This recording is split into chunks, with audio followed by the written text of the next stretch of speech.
iyi radiyo mwumva ni radiyo inkingi y'amahoro, ijwi riharanira ukwishyira ukizana kwa buri munyarwanda.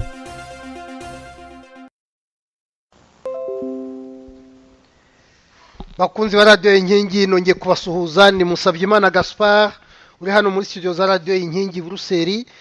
tugiye rero kuganira n'abantu b'ingeri zose zitandukanye. ndi kumwe na Karoli Ndereyehe ni mukomiseri muri ya mpuzamashyaka y'amashyaka atanu yifatanyije ariyo PS Imberakuri, FDI Inkingi, Amahoro People Congress, RNC, hariyo nibagiwe nihe Karo na PDP Imanzi. hanyuma nkaba ndi kumwe na Ndagijimana Jean Marie Vianney uri hariya mu Bufaransa. nibutse ko Karoli Ndereyehe hari mu Buholandi. Ndagijimana Jean Marie Vianney ari mu Bufaransa, akaba ari mu bintu byitwa société civile n'iya miryango itagira aho ibogamiye. akaba ari vice president w'inama mpuzabikorwa y'iyo société civile nyarwanda. ndi kumwe kandi na Joseph Matata ufite ikigo giharanira uburenganzira bw'ikiremwamuntu kizwi cyane aricyo bita CLIR, Centre de lutte contre l'impunité et l'injustice au Rwanda. ndi kumwe kandi na Ismaël Mboniga uri hariya muri Canada. Matata ari mu Bubiligi, Ismaël Mboniga bari muri Canada. Ismaël ashinzwe afite ikigo cyitwa Vepelex, akaba umunyamakuru w'umwuga, akaba akora isesengura rya politiki. ndi kumwe kandi na Primitive Mukarwego mumenyereye kuri radiyo Inkingi, akunda kutugezaho ibyerekeranye n'imibereho y'abaturage. mwese rero ndabasuje kuri uyu mugoroba. buri muntu wese yafata akanya gato agasuhuza bumva radiyo Inkingi. reka mbere kuri Karoli Ndereye. komera Gaspard, ndasuhuza n'abanyarwanda bumva radiyo Inkingi n'aba bavandimwe bose tugiye gufatanya ikiganiro. mukomere Ismaël nawe uri kure ariko usuhuza abantu ba radiyo Inkingi, ibyuma biradufasha. ndagusuhuje nanjye Gaspard, nsuhuje kandi nabo turi kumwe mu kiganiro. ndabifuriza iminsi mikuru myiza ya Noheli n'ubunani. Matata nawe nguhaye mikoro.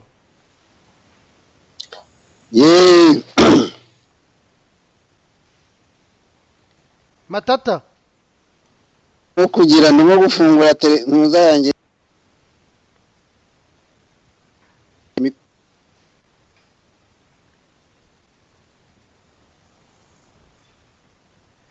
reka dufate Jean Marie Vianney Ndagijimana Matata, ibyuma byaracyabikanika. Ndagijimana nguhaye mikoro, nawe wasuhuza bumva radiyo Inkingi. ndagusuhuje Gaspard, nsuhuje nabo turi kumwe bose muri iki kiganiro.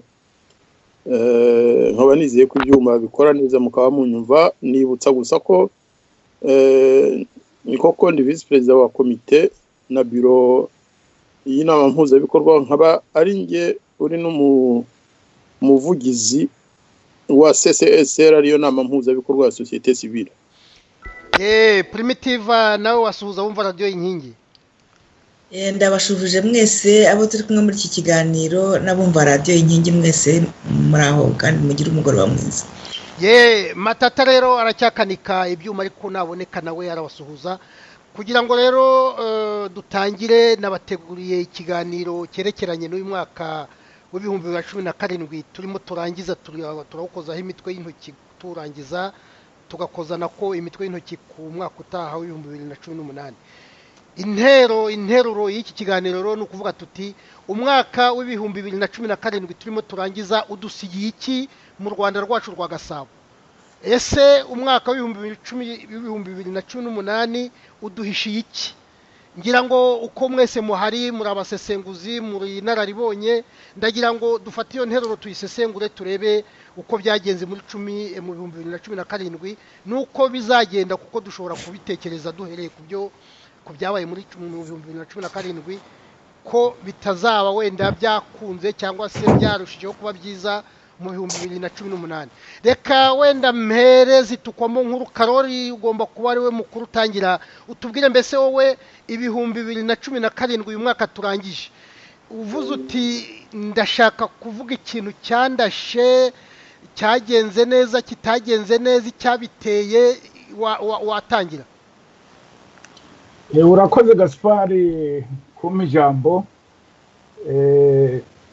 nagira ngo ntangirire ku bintu nabonye byimena kuko habaye byinshi ntabwo nabivuga ngo mbirangize. Ku rwego rwa politiki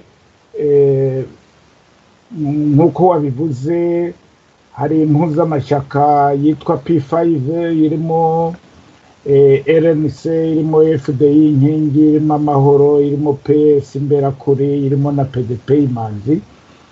Twanonosoye umushinga werekeye ubutegetsi dushaka mu Rwanda, tugaragaza na gahunda ya politike duteganyiriza abanyarwanda dushaka no guharanira turamutse dusimbuye FPR.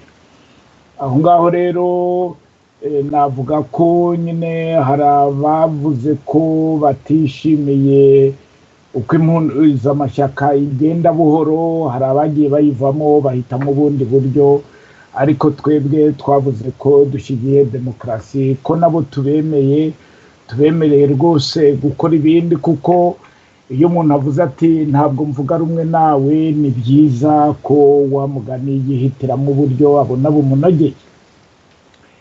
Ibyo ngibyo rero byaje bikurikirwa cyane cyane n'ibyabaye mu Rwanda byo guhindura itegeko nshinga rituma FPR na General Kagame uyiyobora bemeza ko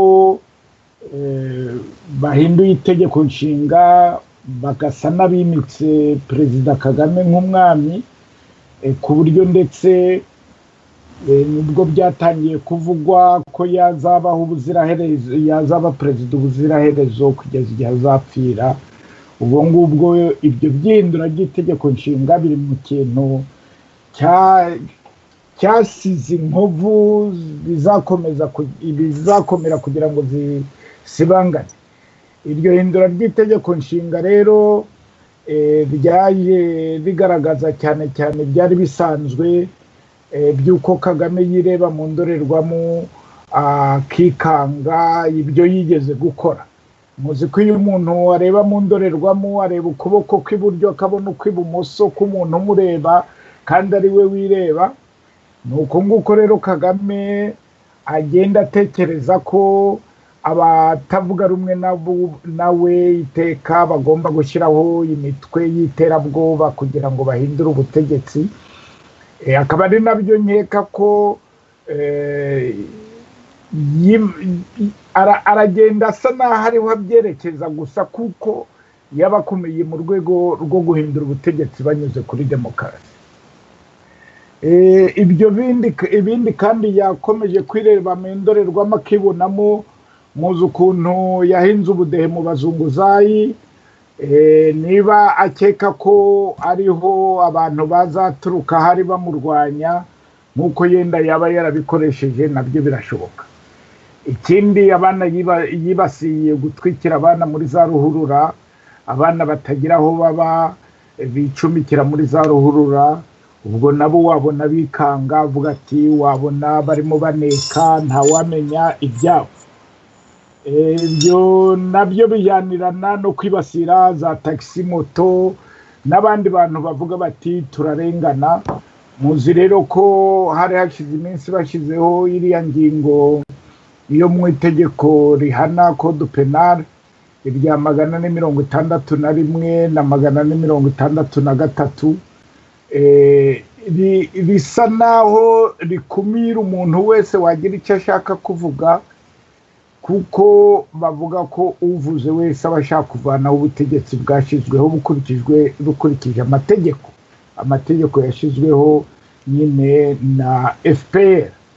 Birumvikana rero ko ayo mategeko abereyeho kurinda FPR, ntabwo abereyeho kurenganura abanyarwanda.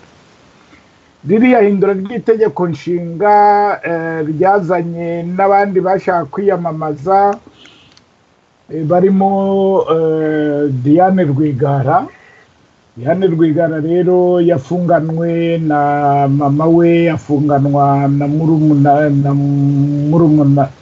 murumuna we ndakeka, babaziza ko bavuga ko hari ibintu baba barakoze bitari byo, ariko mu by'ukuri uwasesengura agasanga ari uko uriya mwana w'umukobwa yatinyutse, ni umutegarugori wa kabiri watinyutse gushaka kuvuga ati ubwo turi mu gihugu kivuga ko cyateje imbere abategarugori, kikaba gishaka ko bakora politike, nshaka kwiyamamariza kuba perezida w'igihugu. Ubwo rero ibyo mu gifaransa twita leze majesté, iyo ngo umuntu yigereranyije na Kagame agomba gufungwa. Murabazi n'abandi babizize, harimo nka Niyitegeka, harimo Victoire Ingabire. Urumva rero Diane abaye umutegarugori wa kabiri ufunzwe kubera iyo mpamvu. Nyuma hamwe na Diane basa n'abashatse guca umutwe FDI inkingi mu Rwanda, kuko kugeza ubu mu mashyaka ya P5 yo na PDP Imanzi na PS Imberakuri nizo zari mu Rwanda zisa n'izihakorera, ariko banze kwandika FDI inkingi na PDP Imanzi. Ubwo rero bashaka guca intege abanyarwanda bayoboka FDI, bagira ngo bazizibukira bashe ubwoba, ariko ntabwo bibutse ko Victoire yavuze ati mushyire ubwoba. Ubu ngubu rero ahubwo byatumye abanyarwanda benshi tubona abayoboke benshi mu Rwanda bahagurukiye kujya mu mashyaka ya P5 n'ibya FDI cyane cyane. Ikindi navuga ni cyerekeye gutsinda kwa Victoire presidente wa FDI mu rukiko rwa Afurika rurengera uburenganzira bw'ikiremwa muntu n'abatuye ibyo bihugu. Victoire rero hari ingingo zikomeye yatsindiyeho FPR, nkeka ko ari byiza kuzisubiramo kugira ngo abantu bazumve neza. Victoire, urukiko rwa Afurika rurengera uburenganzira bw'ikiremwa muntu n'abaturage rwavuze ko atapfobeje jenoside muri disikuru yavugiye ku Gisozi, ko atanayihakanye, ko bwari n'uburenganzira bwe gutanga igitekerezo ku byo yabonye. Yemeye ko habaye jenoside y'abatutsi, ariko yibaza abahutu babuze ababo nabo ukuntu bazajya bagenda bibukwa, n'ukuntu bazabona nabo uburenganzira bwo kugira ngo nabo ababo babibuke. Ikindi cya kabiri urwo rukiko rwavuze ni uko muzi ko Victoire yari yarakatiwe anafungirwa ngo yashatse guterura abaturage ngo barwanye ubutegetsi buriho, ari byo bikubiye muri za ngingo navuze haraguru ya 461 na 63. Ahangaha rero urukiko rwavuze ko atari byo, ku bundi mu gihugu kirimo demokarasi bwari uburenganzira bwe kunenga ubutegetsi buhari ashaka gusimbura, akavuga ibitagenda. Kuba rero urukiko rwaravuze ko mu gihugu ubundi mu gihugu kigendera kuri demokarasi atagombye gufungwa, nyiramatwi yumva ambera umugabo, bivuga ko nta demokarasi ihari. Ikindi ingaruka y'ibyo bintu ni uko urukiko rwavuze ko Victoire nta butabera yabonye, ndetse yananyazwe uburenganzira bwe bwo kugira ngo abamushinjura bashobore kugira ijambo, babuze uburyo abamwunganira, afungirwa akamama. Ibi rero bikaba byari byaranavuzwe na Human Rights Watch na Amnesty ndetse na Parlement yo mu Burayi. Ahangaha nakwibutsa rero ko inteko ishinga amategeko yo mu Rwanda yibasiye abanyaburayi ivuga ngo barabeshya, ngo nuko ngo bagize ngo Ingabire igikoresho cyabo, ngo kandi ngo ko batabona u Rwanda neza. Ahangaha rero birumvikana ko n'inteko ishinga amategeko yo mu Rwanda yahasebeye kuko kuba yaranditse inabwira inteko ishinga amategeko yo mu Buraya ngo isabe imbabazi ibyo yari yavuze, none urukiko rukaba rwarabyemeje, bigaragara rwose ko harimo amafuti menshi mu Rwanda. Ikindi twavanamo cy'inyigisho ni uko byagaragaye ko Cour Supreme yagombaga urukiko rw'ikirenga rwagomba kurenganura Ingabire, rwamuvanye ku myaka 8 rumucira 15 y'igifungo, cyane cyane bazanyemo ibyo bintu byo gupfobya jenoside ku Gisozi. Murumva rero ko urukiko rw'ikirenga rero rwagombye kurenganura abantu, ahangaha rwarakamejeje, ahubwo ruramuhonyora kurushaho, ku buryo rero kugira ngo umunyarwanda yizere ubutabera mu Rwanda bigoye, kuko inkiko zagombaga kumurenganura ntabwo zikora akazi kazo.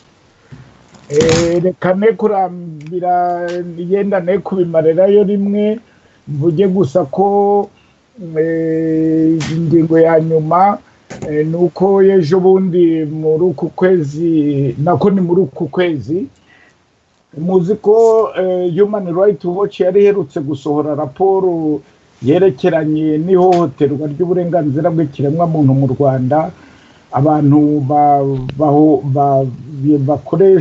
bakorerwa iyicwa rubozo kugira ngo bemere ibyaha batigeze bakora cyangwa bashinja abandi. FPR yari hanukiye iravuga ngo uriya wiyobora Kenneth Rongo no kubera yuko ayirwanya, ngo ndetse ngo ibyo bavuga ngo barabeshya, bashaka no kugaragaza ko muri iyo raporo byari birimo ari ukubeshya, nubwo Radio France Internationale yagaragaje nabwo uko iyo raporo koko yari mukuri, ko ahubwo FPR yari ishatse gutekinika nkuko ibimenyereye kugira ngo igaragaze ko ari ukubeshya. Ejo bundi rero urugaga rwa P5 rwerekanye ko ibyo Human Rights Watch yavugaga ari byo. Yasohoye rero raporo y'amapaje 50 agaragaza ukuntu uburenganzira bw'ikiremwamuntu buhohoterwa mu Rwanda, ivuga ndetse n'amazina n'ibintu rwose bifatika, ivuga bafungiye ubusa, bahohotewe, abazimiye. Iyo raporo mushobora kuyisanga kuri website ya FDI Inkingi iri mu Gifaransa no mu Cyongereza. Reka mbe ndekeye aho, ubwo yenda nagaruka ku bindi inyuma. Murakoze. Urakoze Karoli, wenda mu byo wagarukaho navuze tuza kubaza iby'umwaka utaho uko bizagenda. Umuntu yavuga amaherezo y'urwo rubanza rwa Ingabire, ese ko yatsinze azafungurwa, ese ko yatsinze bizagenda bite? Reka nkurikizeho Ndagijimana Jean Marie Vianney, nawe mu bakambwe nawe arimo kandi n'inararibonye. Ndagijimana ngwaye mikoro. Urakoze Gaspari. Ibintu societe civile yakoze uyu mwaka ni byinshi, ariko ndabivuga mu magambo make, nshobora kugira ibyo nibagirwa, Matata yaza kunyibutsa kuko turi hamwe. Nahera ku nshingano twari tumaze imyaka twarihaye zo kwisuganya kugira ngo dutangire kujya dukorera hamwe, kugira ngo duhuze ingufu, ibikorwa dukora bigire ingufu kuruta iyo umuntu abikoze mu ruhande rwe wenyine. Iyo ngingo twayigezeho, murabizi ko umwaka ushize urangira twashyizeho icyo twise inama mpuzabikorwa ya société civile nyarwanda, mu Gifaransa ni cadre de concertation de la société civile rwandaise, mu magambo make ni CCSCR. Uwo muryango nako ni impuzamiryango, urimo imiryango hafi 20 yasinye amasezerano twagiranye, kuko ntabwo twapfuye kubikora bisanzwe. Twateguye amasezerano, turayasinyana, twemeranya ukuntu tuzajya dukorana, twemeranya ibyo tuzakora, ndetse tugabanamo n'amatsinda. Iyo amatsinda twajya duhurizaho none dukurikije ibikorwa buri muryango usanzwe ukora. Nabaha nk'urugero nk'ibyerekeye itangazamakuru, hari za organisation zikora mu itangazamakuru zitari muri politike dukorana nazo inkazo zishinzwe ibyerekeranye n'itangazamakuru nk'uko sobanuye nyine. Ariko hari andi matsinda, hari itsinda ryerekeranye no gukurikirana imibereho myiza y'abanyarwanda n'uburenganzira bwa buri muntu. Hari itsinda rishinzwe ibyerekeye ekonomi, umutungo w'igihugu n'uw'abanyarwanda, uko abanyarwanda babaye, uko bafatwa, tugakurikirana buri munsi ibibera mu gihugu cyacu kugira ngo ibibi tubyamagane, n'ibyiza bibaye ngombwa tukaba twabishima, kuko ntabwo tugomba guhora tugaya gusa. Hari n'andi matsinda, hari itsinda rirebana n'ubucamanza n'ubutabera. Matata wenda yaza kugira icyo bikomozaho kuko niwe ushinzwe guhuza amashyirahamwe akurikirana ibyo bibazo. Hakaba itsinda rireba ubwiyunge, rikurikira ibibazo by'ubwiyunge hagati y'abanyarwanda. Hakaba n'andi matsinda ntakwirwa ndondora yose. Ikindi navuga twakoze uretse guhura twe muri societe civile, tugashyiraho urwo rwego nyine tuzajya duhuriramo tukaganira ku bibazo, tukakora na gahunda z'ibikorwa bifatika twageraho. Twagerageje kandi navuga ko twabishoboye nubwo nta bikirangira mu nama imwe, twagerageje guhuza societe civile n'amashyaka ya politike. Twakoze inama, iyo nama irangiye twakoze itangazo ryo kubisobanura no kubibwira abanyarwanda. Biracyakomeza, hari amashyaka atarabashije kuboneka uwo munsi, ariko nta shyaka na rimwe yigeze ritubwira riti ntabwo dushatse kuza. Atarabonetse nuko yari afite inama kuri uwo munsi, cyangwa se bakabura nk'umuntu wohereza kubera ko bari mu yindi mirimo. Uwo mushinga nawo urakomeje kuko twe dusanga gufatanya no gushyira hamwe nibyo biturinda umwiryane hagati yacu, noneho ahubwo bikatwongerera ingufu zituma tuvugira rubanda dushyize hamwe, n'abanyarwanda bari mu gihugu bikarushaho ko batugirira icyizere, kuko bavuga bati bahora babitwandikira cyangwa babivuga ku maradiyo hirya no hino bati ubundi kuki mugomba kuba amashyaka 100, ayo mashyaka agomba kubaho, ntawavuga ngo amashyaka azavaho. Ariko se bati mwarebe ukuntu mwumvikana ku bikorwa ibi n'ibi byo kubohoza igihugu cyacu kugira ngo tuve mu bucakara turimo. Ibyo rero twemeje ko tuzakomeza kubikorana n'amashyaka ya politika ashaka demokarasi mu gihugu cyacu, ari mu mahanga, akorera mu buhungiro cyangwa ari mu gihugu, yemera ko mu Rwanda nta espace politique ihari. Ikindi gikorwa dukurikiranira hafi ni ikibazo kirebana n'impunzi z'abanyarwanda mu mahanga. Muzi ko hari komite yashyizweho imaze imyaka yitwa CCSPR, ni ukuvuga komite de suivi y'ikibazo cy'impunzi, iyoborwa n'umuvandimwe wacu Karinganire uri muri Etats-Unis. Twe muri societe civile dufite abantu batari bake bakurikirana amanama y'iyo komite de suivi. Nibutse kandi ko uyu mwaka twakoze inama mpuzamahanga yabereye Geneve, nabwo societe civile yari ihari, ariko kandi hari n'abantu baturutse mu mashyaka hirya no hino n'abanyarwanda basanzwe bari baje gukurikirana icyo kiganiro. Kandi ibyo twagezeho byari bishimishije kuko abatuvugiraga babashije kubigeza kuri HCR, uriya muryango ushinzwe impunzi. Bandikiye amabarwa ibihugu byose birimo impunzi z'abanyarwanda babasaba ko uyu mwaka, nk'uko leta y'u Rwanda yagerageje kubyumvikanisha muri HCR ngo abanyarwanda bacyurwa ku ngufu, twabashije ababishinzwe bari muri komite nyine ya suivi babashije kumvisha ibihugu byinshi ko abanyarwanda niba badashaka gutaha nuko mu gihugu hari ibibazo bikomeye. Ibyo nabyo navuga ko ari igikorwa cyiza. Igisigaye twasabye kandi nuko hazabaho inama mpuzamahanga ariyo table ronde kugira ngo ikibazo cy'impunzi kigwe burundu, kuko nta munyarwanda wifuza gukomeza kuguma hanze. Turavuga tuti tuzakige, leta y'u Rwanda nibyemera nayo izaze, amahanga azitabire, tubasobanurire ikibazo cyacu, noneho turebe ukuntu abanyarwanda bataha mu mahoro no mu cyubahiro, badakururwa batari ingaruzwamuheto. Ikindi nakwishimira sosiyete sivile yagizemo uruhari, natwe twese nk'abanyarwanda tugomba kukishimira, ni za raporo nyinshi zasohotse uyu mwaka. Na mbere zarasohokaga ariko zigasohoka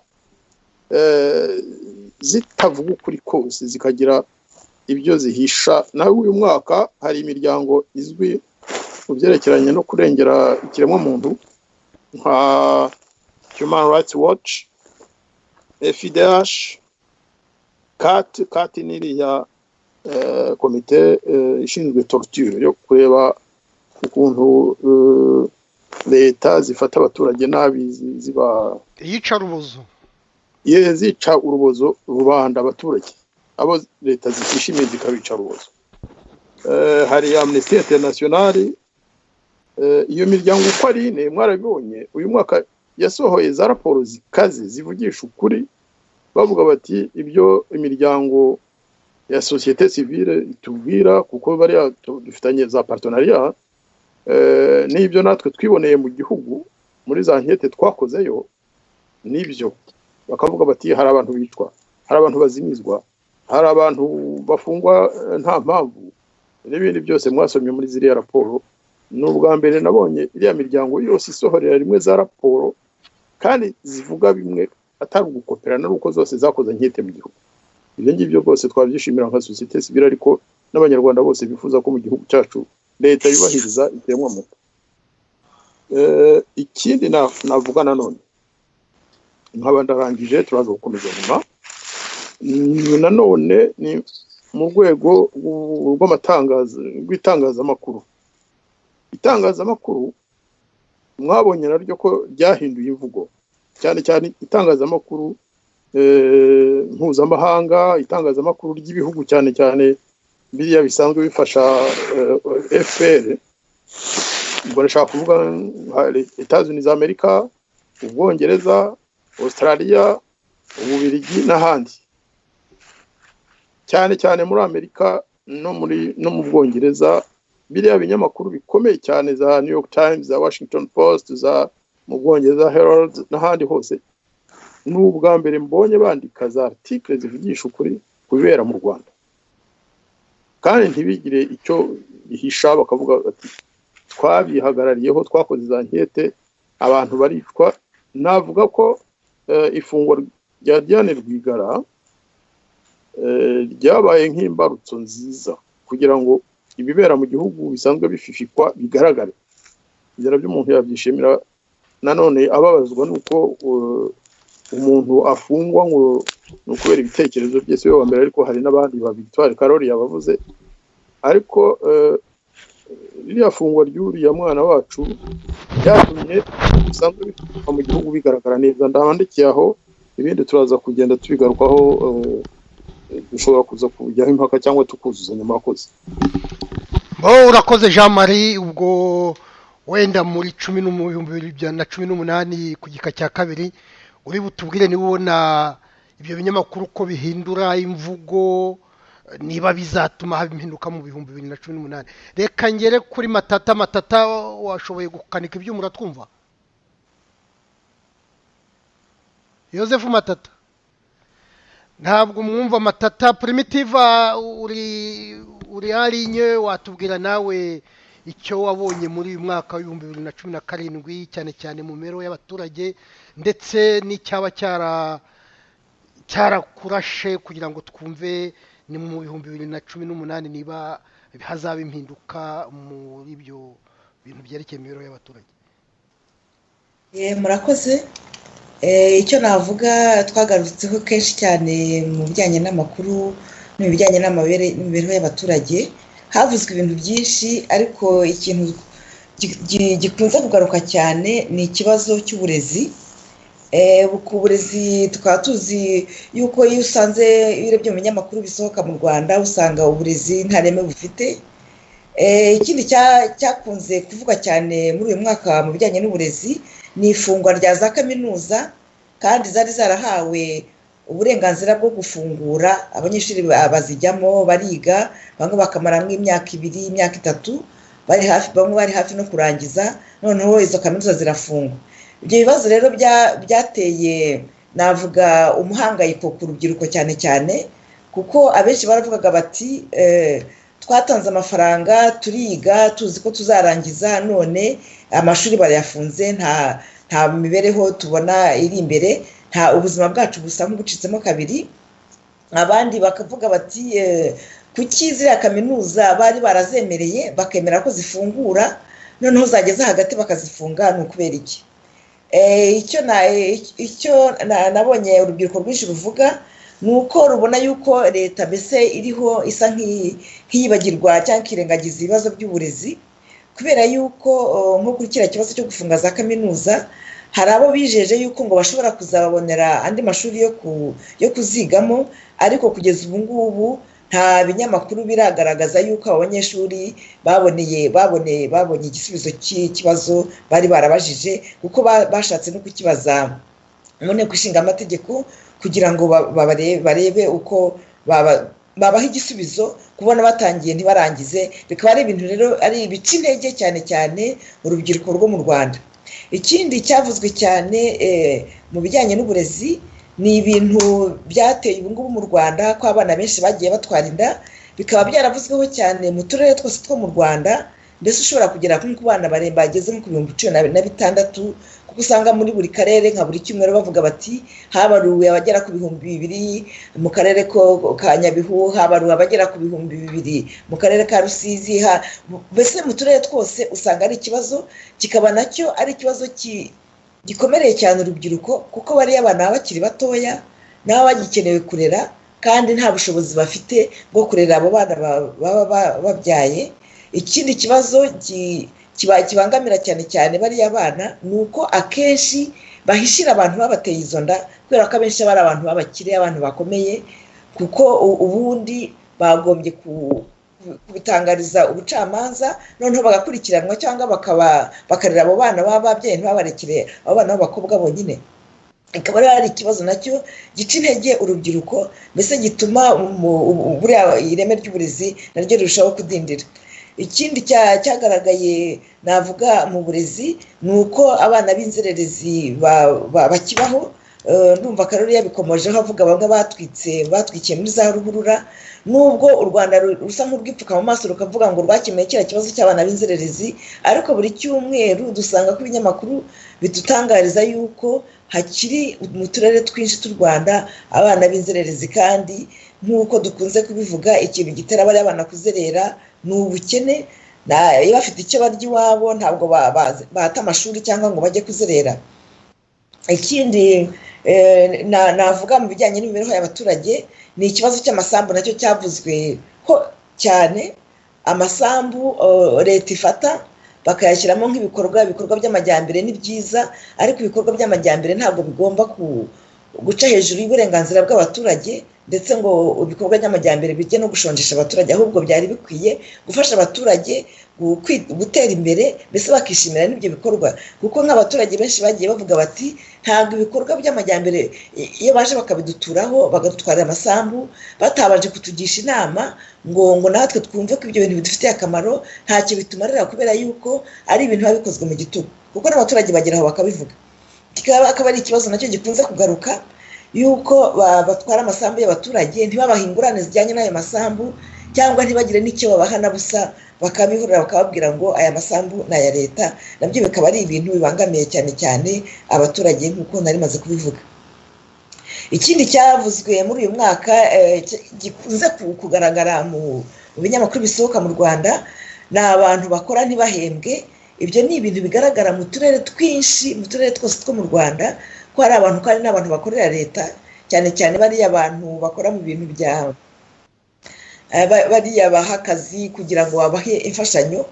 Abandi ni abakora nk'akazi k'isuku, cyangwa bakora utundi tuntu twinshi bagakora ntibahembwe, cyangwa abakorera ba rwiyemezamirimo, bamara kurangiza ibyo bakoze ba rwiyemezamirimo bakigendera, ntibazamenye amaherezo yabo. Nabyo bakaba ari ibintu muri byinshi bituma abaturage barushaho gukena, kuko iyo babyutse bajya gukora kariya kazi nta kindi kintu bashobora kwikorera.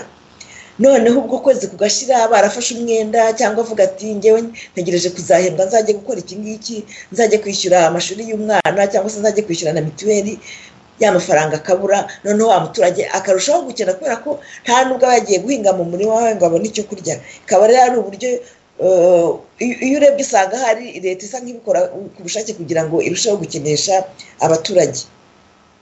Ikindi kuri iki kibazo ndumva hari abagerageje kwigaragambya bo mu karere ka Nyagatare ibinyamakuru bigeze kubigarukaho cyane ariko ntacyo byatanze kuko baravugaga bati twarakoze tumaze amezi angahe tudahembwa natwe tugeze ahangaha kuri aka karere tuzahava ari uko baduhembye yaba ibyo bariya bakoze mu Nyagatare n'abandi bose babikoraga wenda hari leta yakwikubita agaki cyangwa ikabona kuko kwiri gukora ibintu bitajyanye n'uburenganzira bw'ikiremwamuntu kandi butubahiriza navuga amategeko y'umukozi kuko iyo umukozi yagiye gukora agomba guhembwa. Ikindi navuga mu bijyanye n'imibereho y'abaturage ni ikibazo cya mituweli kimaze kumara imyaka nk'itatu kivugwa kubera yuko abaturage badafite ubushobozi bwo kwishyura iyo mituweli none ubu ngubu basigaye ngo bajya no kubakubita bakohereza ba bantu bitwa badaso bakajya gukubita abantu batatanze mituweli mukaba rero mwumva ukuntu abaturage bagowe mbese ubu baba ari abakeneye babuze amafaranga yo kwishyura mituweli nubwo babazi ko bafitiye akamaro ariko noneho aho kugira ngo leta yumve ikibazo cyabo bakajya kubakubita.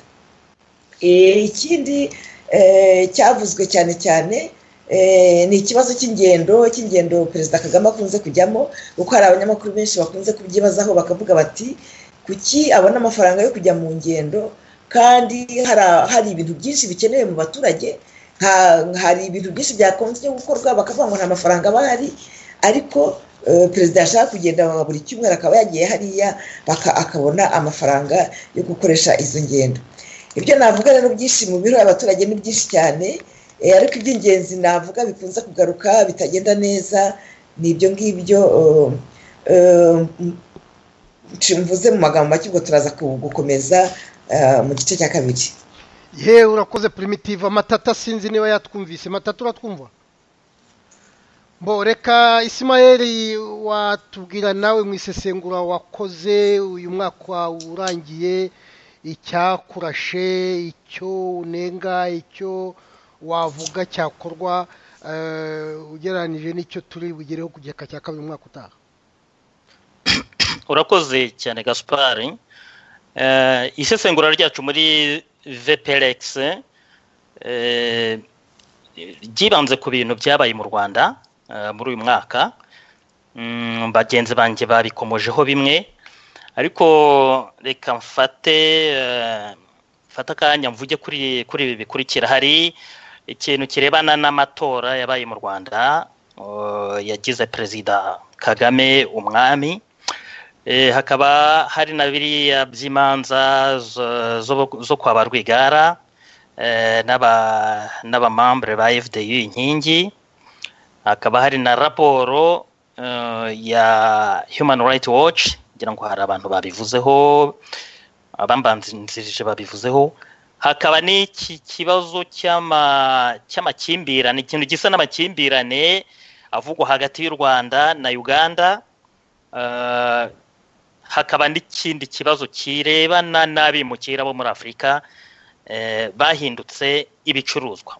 Muri rusange yenda sinzi niba ndi bubone umwanya uhagije wo kubivuga Gaspard. Oyo bivunagure no kubivunagura.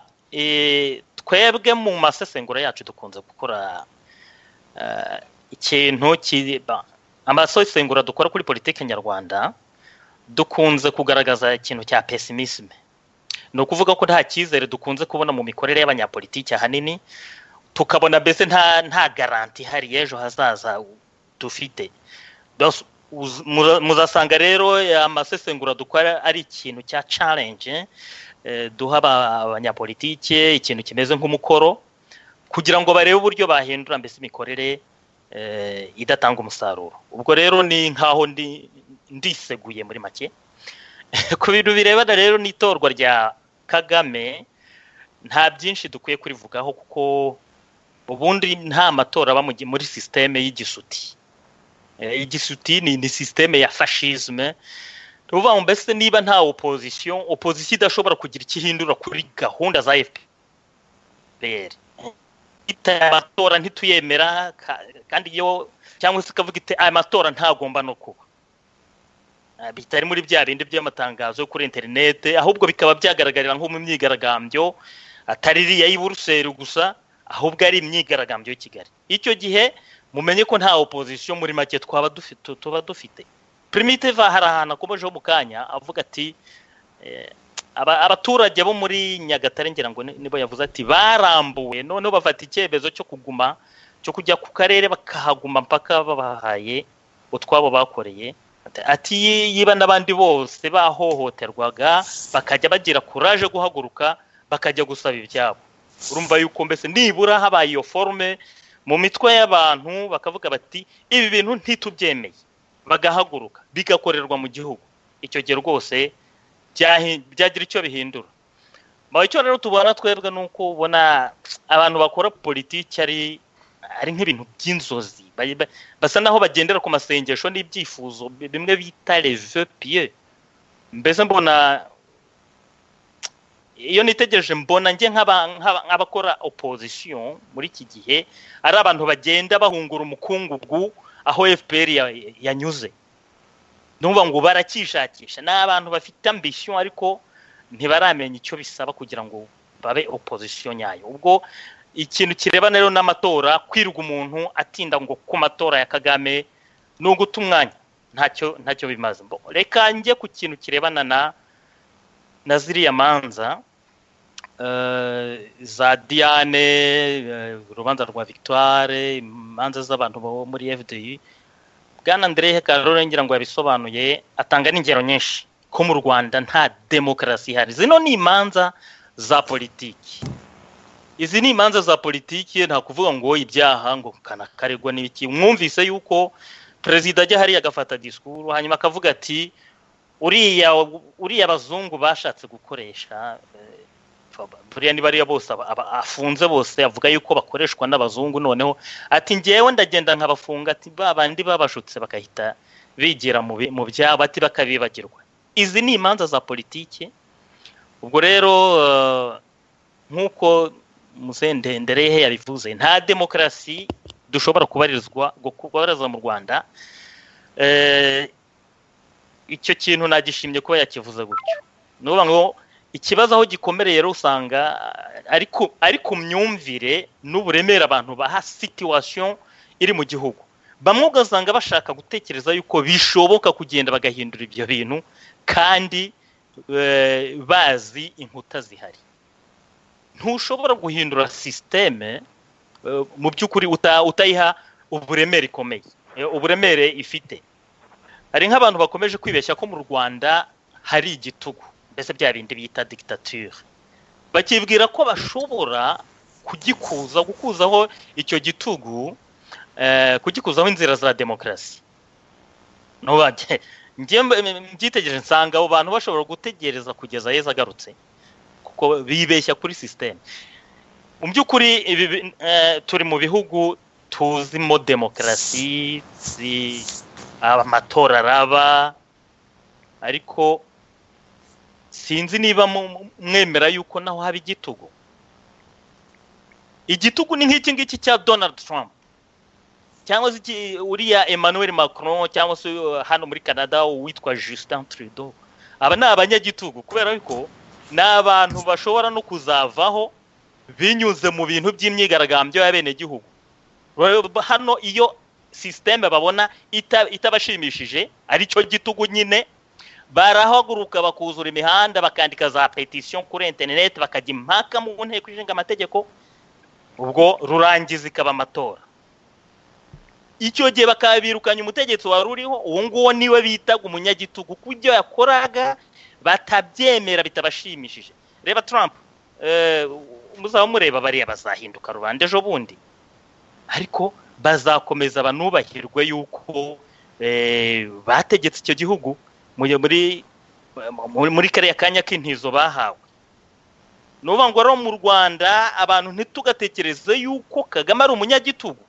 igitugu ntago cyica, ntago gisogota abantu, ntago gifunga abana kandoyi, ntago kinigisha abantu imigozi. Igitugu gishyiraho systeme, noneho hari abantu baba batayishimiye bakavuga bati twebwe tuzahangana nawe, ariko bakavuga ati tuguhaye igihe iki n'iki uzatubona, tuzahanganira mu matora. Icyo ni igitugu. Nayo demokarasi ni systeme ikoreshwa nyine ubutegetsi bw'umuturage. Igitugu cy'umuturage kiraza kigakuraho igitugu cy'umutegetsi wegize akaraha kajyahe. Ibyo ngibyo bishoboka mu bihugu nka Amerika, Canada, France. Aho ngaho ngira ngo tujye twumvikana, abantu bamenye gukoresha amagambo banasobanukirwe system. Kagame yo yumvise mu mwisi umunyagitugu arishima. Hari igihe François Munyabagisha n'umuntu dukorana amasesengura yigeze kubwira Serge Ndayizere ku iradita aho kati tugize amahirwe Kagame yaba umunyagitugu. Yakoraga reference kuri ibi ngibi, kuri izi systeme za hano, ibi bitugu byo muri Canada, byo muri France, byo muri Amerika. Ariko sisimaye kuvuga ko ari ugutaruka Kagame, none wamwita iki kuvuze ko tutamwita umunyagitugu? Kagame arengeje kuba umunyagitugu, ni umunyagisuti. Igisuti muri rusange ni ikintu gisogota, niko navuga ngo kiraturubika. Iyo kigize impuhwe, igisuti iyo kigize impuhwe gishyira abantu muri gereza. Urumva niko kantu kaba kariga, kuko abandi bose aba yarabishe, yarajugunye muri za rwego. Igisuti rero ntabwo kigomba gukurwaho na bwa buryo tuvuga bukoresha ingufu z'abaturage za rubanda, ari byo bita demokarasi. Igisuti hari abandi bumva yuko gishobora gukurwaho n'ikindi gisuti, ni ukuvuga ngo bikaza umunyagitugu, uwo munyagisuti ategereje ko hari undi muntu uza kumutsinsura akavanaho. Ibyo birashoboka, ariko ntabwo biba bikemuye ikibazo. Ibyo yenda turi bubivuge muri za perspective zo mu myaka itaha nituza kugera kuri iyo chapitre. Icya gatatu yenda nagira ngo mvuge twasesenguye ni ibi ngibi byo by'amakimbirane avugwa hagati y'u Rwanda na Uganda. Au risque de décevoir nombreux, icyo nababwira ni uko abatavuga rumwe na Kigali usanga bavuga ngo byacitse, reka nta byacitse iri hagati y'u Rwanda na Uganda. Nje mu minsi ishize navuganye n'umuntu uri mu gihugu cya Uganda, uri no mu nzego z'ubutegetsi mu Uganda. Arambwira ati ntacyo Kagame yatwara Museveni, na Museveni ntacyo yatwara Kagame. No kuvuga ngo izi mpagarara barimo kuvuga ngo ziri hagati ya Kagame na Museveni ni impagarara zishingiye ubundi ku rwikekwe. Ibyo ngibyo birasanzwe umutegetsi. Impagarara zishingiye ku rwikekwe no gushaka kumenya uko mugenzi we yaraye. Burya Kagame na Museveni buri wese ashaka kumenya impumeko ya mugenzi we. Donc c'est très anodin. Nta ufite ububasha bwo kwica undi nka kuriya yenda twavuga ko Kagame acirwa nkuru nziza ya muritura. Museveni na Kagame ni indyarye ebyiri ziziranye ku mukino, baranekana. Byo ngibyo birazwi, ariko bagamije kurambana ku butegetsi. Ndetse rimwe na rimwe hari igihe umwe yiba amafishe y'ubuzima bw'undi. Ngira ngo hande hari igihe yenda umwe asanze undi arwaye, hari igihe yakwihutira kumujyana kwa muganga hari, kuko n'abantu bashaka guprotejanya. Urugero muribuka kuba mwibuka ikintu kigeze kuba umudokiteri witwa Emmanuel Gasagure, niwe wari umuganga wa Kagame. Uyu mudogiteri yishwe muri Gashyantare 2015, muri 2015 yicirwa kuri brigade ya Remera. Icyo gihe akaba yarahafungiwe azira mudasobwa ye, computer ye yibwe, ikaba yari ibitse amabanga y'ubuzima bwa Perezida Kagame. Iyo computer rero yibwe n'inzego z'ubutasi za Museveni. Icyo gihe Perezida Kagame n'umuryango we bakaba bari mu biruhuko bya Noheli ahantu bita Mwea Safari Lodge, ni mu mwaka wa 2014. None ubwo basubiye mu Rwanda, Dr. Rahita afungwa. itekinika rya polisi ryo rivuga yuko Dr Gasakure yaba yarafunzwe akurikiranweho ubwambuzi n'urugomo, ubwo noneho ngo akaba yararashwe agerageza kwambura umupolisi imbunda donc ngo agira ngo atoroke cyangwa se simbizi ko barabitekinitse.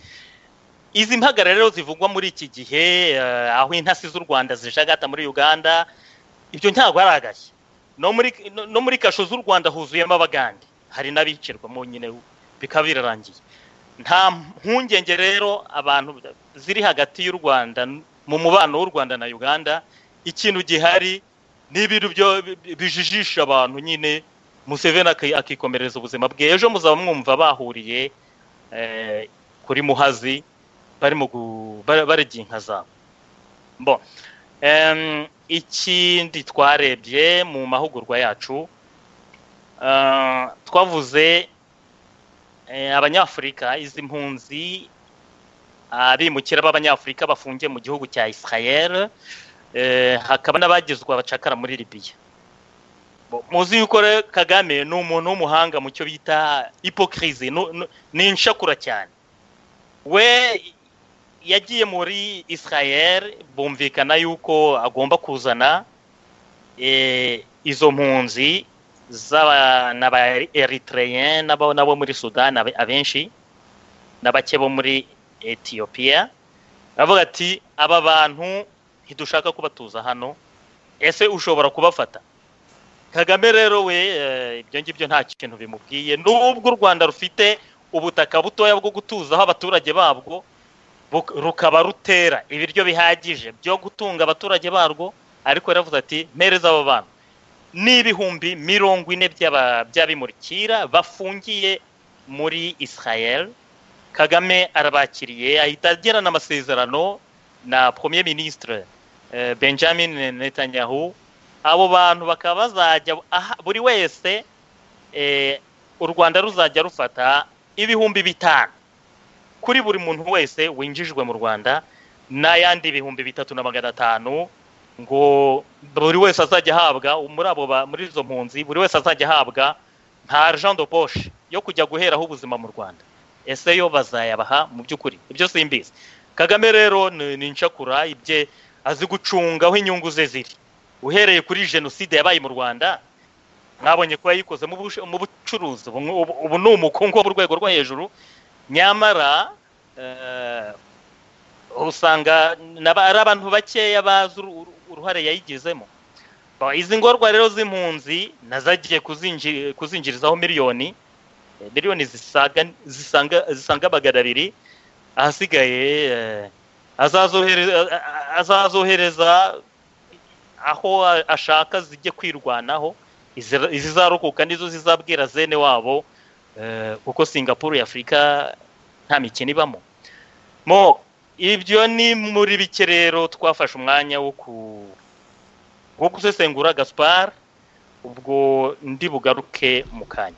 Urakoze Ismail Matata, twamubonye nawe Matata. Twagushatse ntiwaboneka, ariko mu burenganzira bw'ikiremwa muntu nawe watubwira ibyakurashe muri uyu mwaka, ndetse uko utekereza n'uko u Rwanda ruzaba rumeze umwaka utaha mu burenganzira bw'ikiremwa muntu. Urakoze Gaspard, mboneye umwanya wo gusuhuza abarimo kumva radio nk'iyi. Nagira ngo mbamenyeshe yuko u Rwanda ubu navuga bajya bavuga ngo u Rwanda ngo ni igihugu cy'imisozi igihumbi. Nishobora kuvuga nkabihamya nkabisubiramo ntategwa ko ari u Rwanda rw'ibyaha, rw'ubugome, rw'ubugizi bwa nabi. Ibyo mbese nakubira mu magambo y'igifaransa yitwa crime contre l'humanité, ni ibyaha byibasiye inyoko muntu. Ko twavuga ko u Rwanda ari igihugu cy'ibyaha byibasiye inyoko muntu birenga 1000, nk'uko igihugu kivuga ko ari milikorine, donc ari igihugu cy'imisozi. Ikibazo cya mbere gikomeye ni uko mu Rwanda uburenganzira ku buzima bwavuyeho. Nta tegeko na rimwe ryabukuyeho, ariko ubutegetsi bwitwara nk'aho umunyarwanda ashobora kwicwa igihe ashakiye, ku buryo mu intambara ya kabiri y'isi irangiye bashyizeho nibura ubwoko 11 bw'ibihugu nako bw'ibyaha byibasiye inyoko muntu, ibyo bita crime contre l'humanité mu gifaransa. Mbishyize ku murongo, kwambura umuntu ubuzima bwe nicyo cya mbere. Mu Rwanda birakorwa, wabonye amaraporo yose ya Human Rights ko bigarukaho, ya Federation Internationale des Droits de l'Homme, ya Amnesty International, bose bagiye bagaruka ko mu Rwanda bica umuntu uko bashaka. Icya kabiri ni extermination, ni ugutsemba nyirizina ukamara abantu gahoro gahoro cyangwa se ukabamara ubiciye icyarimwe. Ibyo navyo biracyakomeje gukorwa ukurikije umubare w'abantu bapfa, haba muri gereza, haba abanyerezwa, imiryango imwe igaceceka indi ikavuga. Ariko muri rusange itsembabwoko bisa nk'irikomeje mu mayeri, kuko ababurirwa irengero ntawe babarura, kuko birabujijwe kuvuga muri kiriya gihugu. Mwarabibonye ko abantu bose bagejeje kuvuga bakomeje gupfuka ku munwa, bakafatwa bagafungwa cyangwa nabo bakongera bakanyerezwa. Icya gatatu ni ugufata abantu ukabagira abacakara. Urebye uko abanyarwanda bameze, cyane cyane abakatiwe n'inkiko gacaca kujya gukora imirimo, n'abanyururu bakodeshwa muri za gereza, kandi bagakodeshwa batanariye ibihagije, badafite intungamubiri, abenshi indwara zituruka ku mirire mibi. Icyo kintu cyo gufata abanyarwanda bafunze, haba ari abazize gacaca cyangwa bari mu gereza zisanzwe, abo bose bafashwe nabi kugeza uyu munsi, ku buryo bavuga ko bahindutse abacakara kugira ngo babe abanyururu. Ariko nabo hanze, cyane cyane abangaba bakora ntibahembwe, nk'uko Primitive babiragamo mu kanya avuga ati abarwiyemezamirimo bakoresha abantu ntibabahembe, leta ikimura abantu aho babariye ngo ibikorwa remezo ntibabishyure, abantu bagahera mu gihirahiro. Icyo kintu gisa n'uko abanyarwanda babaye abacakara. Ni uko nta munyarwanda ugifite uburenganzira ku buzima bwe, nta n'umunyarwanda ugifite uburenganzira ku mutungo we, kuko bamwambura igihe bashakiye. Ubwo rero abanyarwanda bahindutse abacakara, mu gifaransa navuga les esclaves iwabo, ko umucakara niwe utagira droit, niwe utagira itegeko rimurengera, niwe mbese utagira ikintu na kinzu kimuramira iyo yagize ingora. Icya kane hari ibyo gufata abantu ukabakuraho bari ukabajyana aho ushaka. Uretse za extradition Kagame arimo guharara, urabona ba Munyakazi Paul ukuntu bakuwe hanze, ba Mugimba Jean Baptiste, ba Jean Claude Yamuremye bari abavuye mu Buholandi. Simvuze yuko no mu gihugu imbere ubwabo abanyururu babajyana iyo bashatse. Nk'ubu igihe gereza ya Nuza ya Kimironko bavuga ngo yajemo inkongi y'umuriro,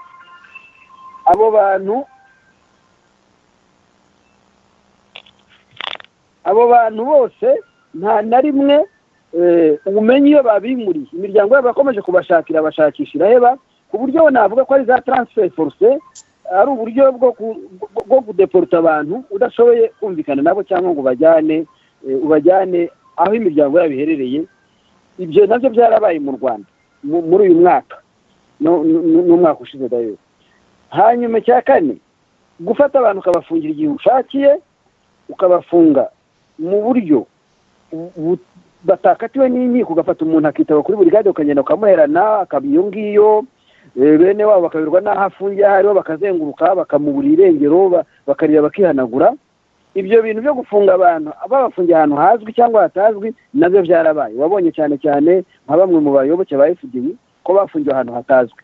Iyo rero nacyo ni icyaha contre l'humanité, ni icyaha nacyo kibasiye inyoko muntu. Ubundi ibyo byaha byose ntibisaza, ni ukuba ko wagikoze arakurikiranwa kugeza igihe azitabira Imana. Hanyuma hari icya gatandatu ni iyicarubozo.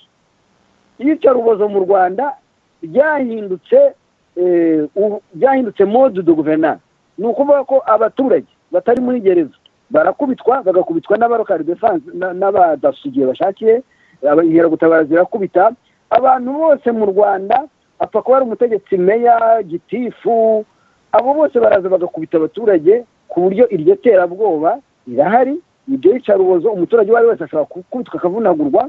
Abazunguzayi bacuruza mu mujyi mwabonye ko bagiye bakubita bamwe bakicwa. Ubu ngubu basa n'ibyabaciye mu mujyi, wenda bigarukaho mu kanya. Ariko ikibabaje cyane ni uko mu gihugu cyacu yicarubozo byahindutse nk'aho ari igaburo, ari amafunguro bageneye umunyarwanda ku manywa n'ijoro igihe cyose bashakiye. Iryo yicarubozo rero rijyanye no gukubita abaturage igihe bashakiye, ariko no gutoteza abanyururu bari muri za gereza. Abanyururu bari muri za gereza bakoreshwa iterabwoba, navuga morali rijyanye n'amagambo, iterabwoba verbal ryo kubabwira ko bazabarasa nko muri iyi nama yabaye tariki 21 z'ukwezi kwa 11 mu mwaka wa 2017 muri gereza ya Mpanga, aho komiseri Thomas Mpezamihigo yagiye muri gereza akajya kubwira ku baturage bose yuko abafungiye muri gereza babwira ati abantu bose ndabazi hano kandi urutonde ndarufite, igikurikiyeho ngiye kujya mbarasa ku manywa y'ihangu kandi nta nkurikije. Ibi ngibi kubona bivugwa n'umupolisi ushinzwe umutekano w'abaturage yagiye muri gereza agiyanywe n'ibibazo binyuranye, harimo wenda na cya kindi cya nta muhanga watorotse n'abagenzi be babiri bari kugenda ugafata abaturage basigaye nta cyaha barimo gusa ari uko wafunze ukajya kuvuga ko uzabarasa ko ufite urutonde rwabo. Ubwo ni ukuvuga ko hakorwa urutonde rw'abantu batifuzwa cyangwa abantu bangwa na diregiteri wa gereza, abo bantu bose bakajya ku rutonde rw'iyicarubozo. Ubwo byatumye tariki ya 26 z'ukwezi kwa 11 mu mwaka wa 2017 abantu bamwe baje gutwarwa bakurwa muri gereza bajyanwa ahantu hatazwi kuri iyo tariki ya 26 z'ukwa 11. Amazina yabo ndayafite hano wenda yajyaho. Ikibabaje gusa nuko mu Rwanda yaba umunyururu waba umuturage wo hanze iyicarubozo rikugeraho igihe bashakiye, nta kirengera, nta kubaza, nta nkurikizi, nguko uko bimeze muri icyo gihugu. Icyaha rero kindi cya 7 nacyo kibasiye inyoko muntu ni viol, ni ukurya abantu ivandu, kubakorera ibyamfurambi cyangwa se kubasambanya ku ngufu. Mwumvise uturere tw'u Rwanda twose akenshi bavuga abana batoya bakiri bato batewe amada. Ni uko bakaba batera amada basa nkaho navuga bamwe babashukisha wenda ko bashonje bakennye, ariko harimo n'abazana igitsure cyo kuvuga ati ngende umutegetsi wa mukobwa we tugomba kubonana, cyangwa se baba bagiye kwaka amaserivisi nabo iruswa y'igitsina igahinduka viol, kuko niba umuntu aje kwaka serivisi yo kugira ngo yimuhe kandi abyemererwa n'amategeko, ugahita uvuga uti ngwino nzabanze ngusohokane, noneho muri uryo sohokana niho baterana amada, niho batera n'indwara nazo zijyanye n'ubusambanyi za sida n'imitezi n'ibindi. Ibyo rero nabyo birahaba mu Rwanda, kikaba ari kimwe nyine navuga muri ibyo byaha 11 byibasiye inyoko muntu byabaye karande mu Rwanda. Hari ibyo gufata abantu la sterilisation forcée, ugafata abantu ukababwira ngo nibagende bajye kwikatisha. Nako kwikatisha no gusirama ngo abantu nibagende bajye gufungura urubyaro, bajye gufungura umuyoboro, ibyo bise vasectomy, sinabona uko mbivuga mu Kinyarwanda. Ibyo bintu byo kugenda bagacurura ruzana amasohoro y'umugabo ku buryo atazongera kubyara, kandi abana yabyaye akaba ari abana bashobora kwicwa n'inzara, bashobora kwicwa n'imibereho mibi n'imirire mibi, cyane cyane icyo bita mu Gifaransa la malnutrition. Ibyo bintu ni ukuvuga ko abo baturage uko bizagenda kose nabo bazicwa, bashobora no kuzapfa, n'abana babyaye mbere yo kwifungisha nabo bashobora kuzababura babareba bazize iyo mibereho mibi, inzara n'uburwayi bundi n'ubukene buhari. Sematata kuvuga ko ari ugutaruka iyo politiki yo gukona abagabo iracyariho mu Rwanda cyangwa barihagaritse? Nzi ko imiryango mpuzamahanga yari yavuze ko ari ibintu bimeze nka eugénisme, nka bire Hitler yakoraga ashaka kugira ngo ubwoko budakomeza gusubira bugasagamba. Ngira ngo bari barabiretse, baracyabikomeza? Biracyakomeza nubwo bitagisakuza cyane, barabikomeza kuko ubu ikibazo bafite ni icyo kumaraho abantu. Haba n'ibyo ndi buvuge mu kanya byo gufata abantu ukabimura ukabicisha inzara, ntubaha amafaranga, ugakomeza ukabarereba ukababeshya, ugahera nko muri 2009 ubeshya abantu ngo bazimuka, noneho kuva mu 2009 ubu turi mu 2017 birangiye zo ni 2018, abantu bakamara imyaka 9 mu gihirahiro warabambuye amasambu yabo batagishobora guhingamo, batagishobora kugira icyo bakora, bari aho ngaho utarabahaye ingurane ngo bajye gushaka ukundi birwanaho. Ibyo byose ni ibintu primitive yabikomeje. Ikibazo rero gihari gikomeye mu Rwanda nuko ibi byaha byose byibasira inyoko muntu, ibyo bita crime contre l'humanité, byose urebye uko bifite ubwoko 14, donc les 11 catégories de crime contre l'humanité, byose birakorwa mu Rwanda.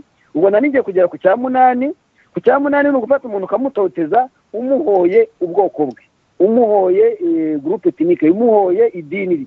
Mwumvise ukuntu batoteza Kiliziya Gatolika ngo yakoze genocide, hambere bari bareze Musenyeri Archevêque wa Kigali Ntihinyurwa Tadeyo bamurega ngo yaraje ngo asenya Kiliziya Gatolika, ngo yaraje asenya Kiliziya gakondo. Ubwo ni uburyo bwo kwikoma idini rya kiliziya gatolika rijyanye nyine no guperesikita umuntu umuhora ukwemera kwe, umuhora ubwoko bwe cyangwa umuhora icyo yaba ari cyo. Hari gahunda ya Ndi Umunyarwanda yaje yibasira abanyarwanda muri rusange. Iyo gahunda nayo nubwo batakivuga cyane ariko ku mirenge barabikora, abagitifu barakomeza bakavuza induru ngo abantu ngo ntabwo bariza gahunda ya Ndi Umunyarwanda, ngo ntibirege ibyaha ntibagira gute. Icyo gitutu kiracyahari, kirakorwa butita, ntibakibikorera nuza kubera ko babonye bamara kuyishyiraho mu mpera z'umwaka wa 2020 gahunda ya Ndi Umunyarwanda. Twese twahise tuyamagana no mu gihugu imbere abantu barayamagana. Ubwo rero nabyo biracyakorwa. Ibyo byose bijyanye n'ibyo bita persécution de tout groupe ou de toute collectivité identifiable pour des motifs d'ordre politique, racial, national, ethnique, culturel, religieux ou sexiste. Ibintu by'abatinganyi mu Rwanda numvise bavuga ngo barimo kubyihanganira, ariko ibyo byose ivangura rirahari biturutse ku bantu bose. Fata abakene, abazunguzayi, ufate n'abana b'abamayibo, kubahiga ukabatwikira mu miferege, ugafata abazunguzayi ukababuza uburyo. Kandi abazunguzayi ni abantu b'abakene, ibyo kuvuga ngo bacuruza mu kajagari se gute ko umuntu yemerewe kugenda mu gihugu cye, ko bataba batanditse mu muhanda ngo bavuge ngo bagiye. Ni ibintu by'urugomo byo gushaka kugira ngo bafate abakene babigizeho, ngo hatazagira umuntu usura u Rwanda, abo ba mukerarugendo batazajya babona abo bakene ko barimo kwirwanaho bagashakisha. Ariko nagira mbabwire ko nk'ingaruka ku kibazo cy'abazunguzayi zimaze kugaragara. Abantu bari bafite amazu bakodesha mu mujyi wa Kigali bahindukiraga bakishyura Rwanda Revenue, donc bakabona imisoro Rwanda Revenue ifata. Ibyo ndabivugira yuko bamwe muri bo bashoboye kutwandikira, batubwiye ko nk'umuntu wari ufite n'imiryango 7-8 asiye wenda asigaranye n'itatu irimo abazunguza, irimo n'akabapangayi. Abo bapangayi nabo bakaba barisika kuba mu gihe gito nabo bazaba bavuye mu mujyi bahuma. Ikindi nacyo kirimo kigaragaza yuko navuga ekonomi, ibijyanye n'ubukungu mu mujyi wa Kigali, ni ya mabisi Kagame yashyizeho amaze kwirukana amatagisi asanzwe mu Rwanda. Ibyo nabyo ni uburenganzira bwo gucuruza mu gihugu cyawe, nabwo bwabaye nk'ubuhonyorwa kugira ngo babone uko bashyira amasosiyete yabo y'amabisi yenda kumera mbese nka sosiyete nk'amabisi y'inanga. Ayo mabisi ubu afite ikibazo cy'abantu bagendamo ku manywa uretse mu gitondo na nimugoroba. Nubwo ayo mabisi mu gitondo na nimugoroba bakereza abakozi kubera ko ari make, kandi bagashaka kuhaguruka yuzuye, cyangwa se ahubwo ugasanga abantu barategereje babuze imodoka aribo bategereje kurara, mu gihe birukanye andi matagisi yavuye mu mujyi bakajya kuyashyira hafi mu nkengero z'umujyi, za Runda, za Kabuga, aho hose. Ikijyanye rero na icyaha cya 8 kinakomeye kurusha ibindi ni disparition forcée.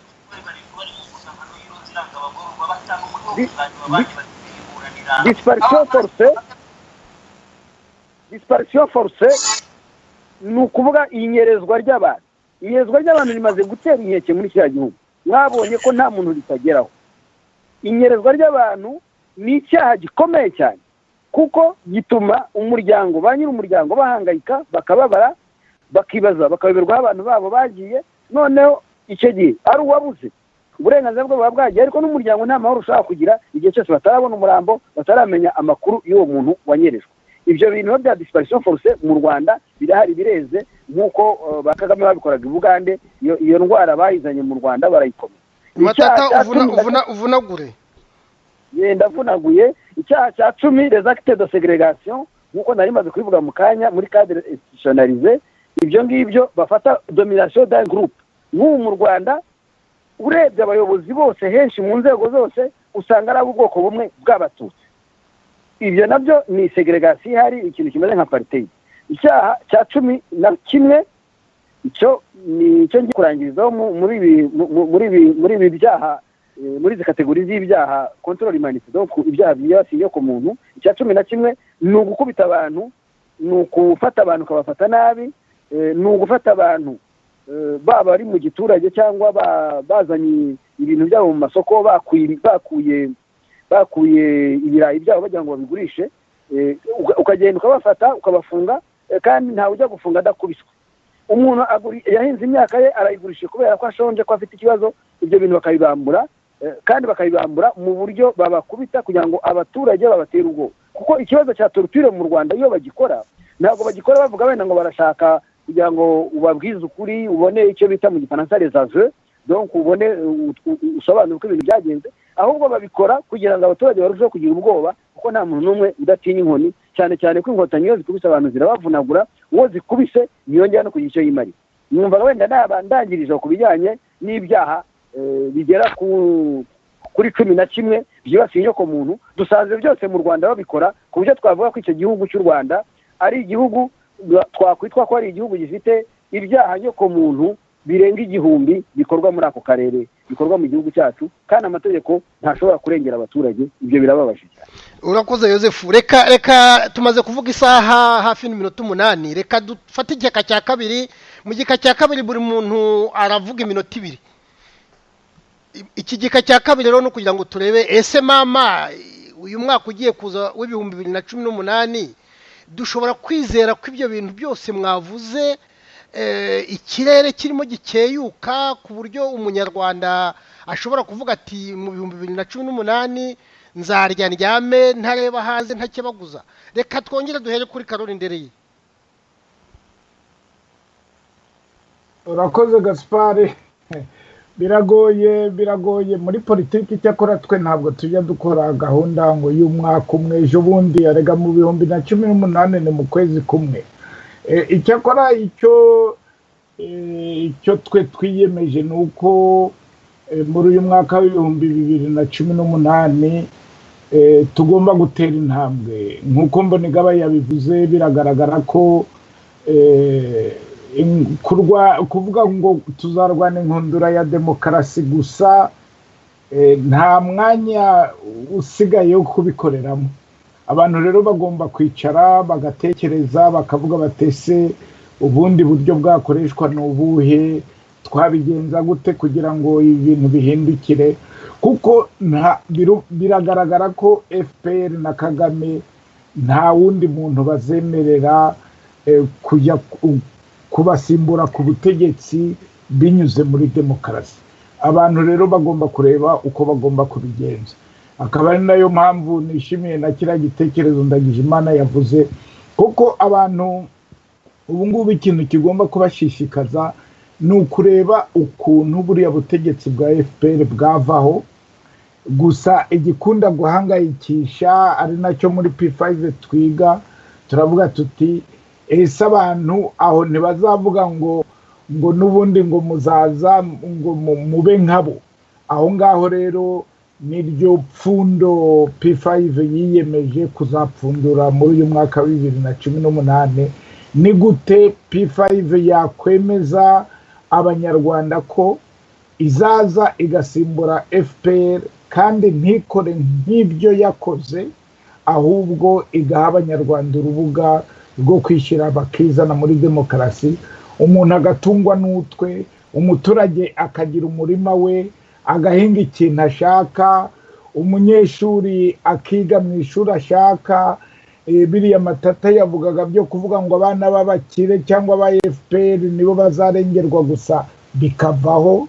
Kiliziya Gatolika ikishyira ikizana ntitotezwe ngo kuko iri mu bantu batangiye kuvuga ko abantu bose bareshya, bigatuma hazinga impinduka ya demokarasi n'ubwivumbure bw'abaturage mu Rwanda. Ibyo byose rero nibyo muri P5 yemeje gukora muri uyu mwaka w'ibihumbi 2018, tubifatanyijemo na sosiyete sivile, tukareba uruhare sosiyete sivile yagira n'abapolitisiye bagira kugira ngo impinduka yihutishwe mu Rwanda. Urakoze Karoli. Ndagijimana nawe rwose wavunagura mu minota 2. Mu 2018 sosiyete sivile ifite bikorwa ki, amizero afite y'u Rwanda rwiza rw'ejo hazaza ni ibizaza ejo nyine ni ibyeje, ariko ndagira ngo nsubire mu byo muvandimwe Karoli avuze. Ni imwe mu ntego dufite muri uyu mwaka ugiye gutangira, gukomeza kuba bahuza no gufatanya n'abantu bose bifuza ko mu Rwanda haza demokarasi nyayo. Iyo ni dosiye ikomeye cyane dushaka guteza imbere, kuko nibyo bizaduha n'ingufu zatuma nyine ingoma y'igisuti uko Ismail yabivuze iva mu nzira, hakaza abantu bakunda abaturage kandi bakoresha uburyo bwa demokarasi. indi porogaramu dufite umwaka utaha nubwo tutigeze tutayikomeza niyo twise inkundura y'ukuri yo kuzavuga ukuri ku byabaye byose mu gihugu cyacu tukabiganiraho noneho tukavanamo ikintu kimeze nka mapping igaragaza ibitarigeze bigaragazwa ni ukuvuga amadosiye yose ahishe za raporo zagiye zihishirwa za raporo babujije gusohoka izasohotse bakazimiga uyu mwaka utaha tuzazishyiraho ingufu y'umwihariko kugira ngo ibyo bijyana no gushyira igitutu kuri leta y'u Rwanda nyine kugira ngo urwego rwa politike rufunguke biriya bita political space kuko nanone Ismail yabivuze gukora politike tudafite political space tudafite urubuga rwa politike ntibishoboka muri kiriya gihugu ubwo rero icyo tugomba gukora ni ugufungura imiryango uko twayifungura kose twayifungura mu mahoro twayifungura ari uko tubanje kugigiza n'abariya nabyo bigakorwa nanone hari Matata yabivuze mu kanya dufite inshingano umwaka utaha kuzarwanya ikintu twise ivanguramoko naryo rikorwa mu buryo bw'ibinyoma ariko rihari rikomeye cyane uvuga ngo nta moko abaho ariko wajya kwitegereza mu buyobozi bw'igihugu ugasanga harakoresha ubwoko gusa nabwo kandi ntabwo ari ubwoko bukoreshwa hakoresha utuntu tw'udutsiko tw'indobanure zifite icyo zihuriyeho zikitwaza ubwoko bw'abatutsi iyo bibaye ngombwa ariko ntabwo zihagarariye abatutsi kuko nabo zirabahonyora icyo kintu nacyo turashaka kuzagishyira hanze tukige neza tugisesengure kugira ngo abanyarwanda n'amahanga bamenye ko kuvuga ko ubwoko buriho atari icyaha kandi ko ubwoko atari cyo kibazo ikibazo ni ukuntu bukoreshwa ikibazo ni ukuntu ahubwo abantu bakomoka mu moko adahuye bashobora kubana mu gihugu cyacu bakiyunga bagafatanya kukizamura haba muri politike haba no mu byerekeye umutungo ikindi tuzashyiraho tuzakora by'umwihariko ni ukudevelopa ibyerekeye itangazamakuru sosiyete sivile ifite umushinga wo kuzashyiraho itangazamakuru bidasanzwe kandi tukabikorana nanone n'abasanzwe barabizobereyemo abatangazamakuru abajournaliste n'amashyaka ya politike twese hamwe tugafatanya kugira ngo ibyo twungutse mu makuru tujye tubikwirakwiza hamwe atari ukuvuga ngo byasohowe na kiriya kinyamateka gusa cyangwa kiriya kinyamakuru cyasohorwa na kimwe twese tukagitangaza tukagihuriraho hari uburyo twize byatuma dutera imbere hari n'andi madosiye menshi ntawakwirwa yagarukaho ariko cyane cyane nayo ngayo kurwanya ivanguramoko kurwanya ikinyoma Matata yarabitangiye gushyiraho urwunge nk'uko twabitangiye hagati ya sosiyete sivile n'amashyaka no gukomeza guharanira ko twafunguza burundu espace politique urakoze Ndagijimana reka Primitiva nawe ngira ngo wavuze ingorane ziri mu burezi uvuga ingorane z'urubyiruko abana b'abakobwa baterwa amada kubera ubukene ese urabona hari izuba rishya rizava mu mwaka utaha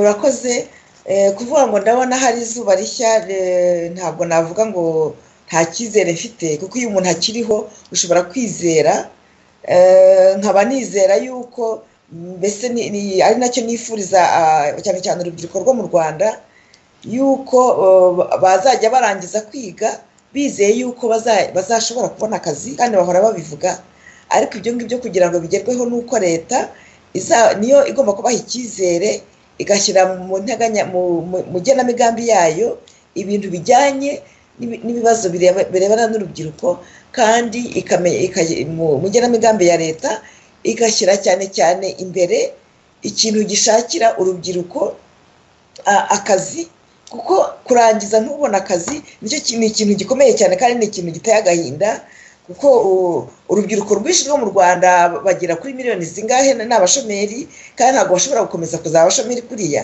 Ikindi cyizere nagira ni uko urubyiruko rugomba kumenya ko rugomba guharanira uburenganzira bwarwo, ntibagumye kururerega no kubabeshya ngo bige ibintu nibarangiza babure icyo bakora. Ikindi icyizere mfite ni uko bariya abantu barenganywa bose nk'uko nabivuze bashobora gutinyuka. Madamu Victoire Ingabire amaze kugera mu Rwanda mu mwaka wa 2010 yavuze ati naratinyutse kandi n'abanyarwanda twese tugomba gutinyuka. N'abariya rero mu Rwanda bagomba gutinyuka bakagerageza guharanira, bakamenya yuko uburenganzira buri muntu wese abuharanira, ko nta muntu uzaza kukubwira ati ngo uburenganzira bwawe utagiye kubusaba utabuvuganiye. Bagomba rero gutinyuka abanyarwanda aho bari hose bakivuganira kandi bakamenya yuko uburenganzira batabuharanira ntabwo bazabona. Nicyo cyizere mfite kandi nkaba nizeye yuko urubyiruko rufite mu mutwe hafunguye kandi ko biriya byose niba baramuka babitekereje bashobora kuzabigeraho. Ntibazagumye gukubitwa nk'uko Matata yabivugaga, n'abaturage ntibazagumwe kwamburwa amasambu yabo ngo basigare bahagaze nk'igiti cyangwa inyoni itagira n'aho ishyira icyare cyayo. Akaba aricyo cyizere mfite. Urakoze. Reka tugaruke kuri Matata wavuze ziriya ngingo 11 z'ibyaha by'inkomoko bihonyora uburenganzira bw'ikiremwamuntu, werekanye ko mu Rwanda bihari.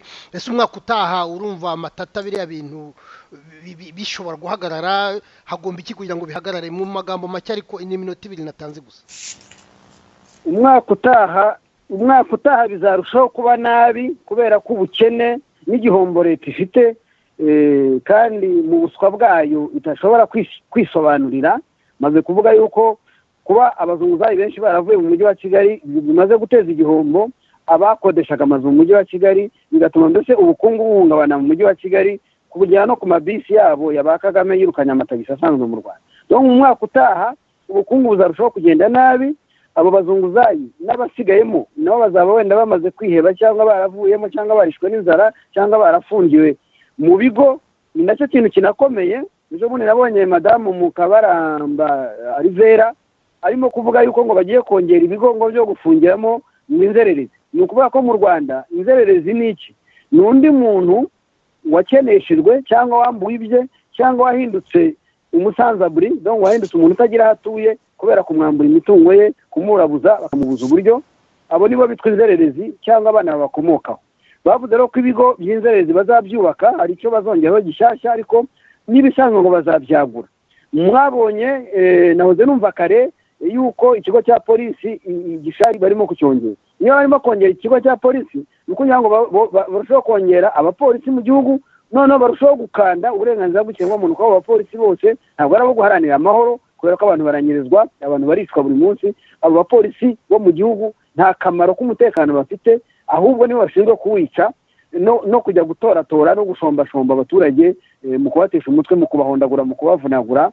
Ibyo bintu twavuze by'iyicarubozo bya torture ko byahindutse mode de gouvernement, ko ari bwo buryo bw'ubutegetsi bakoresha bwo gutera iterabwoba mu gihugu. Ibyo biziyongera kurushaho, ibyo gukenesha abaturage nabyo biziyongera kurushaho, kuko biragaragara neza ko abapolisi nibaba benshi, abo b'inzererezi bakajya gufungwa, bagafungirwa muri ibyo bigo bya gisirikare. Ni ukuvuga ko abo baturage bazafungiye mu bigo bya gisirikare bazajya bahinduka babacakara twahoze tuvuga. Abo nabyo bizarushaho kwiyongera, abaturage bazarushaho kwamburwa uburenganzira bwabo, barushaho guhohoterwa no gufungirwa muri ibyo bigo nyine ngo by'abantu b'inzererezi, ko bashobora kugushyiramo wenda wari umugiye no ku kazi cyangwa umwana agiye kwiga bakamuhindura inzererezi bakajya guhambaho.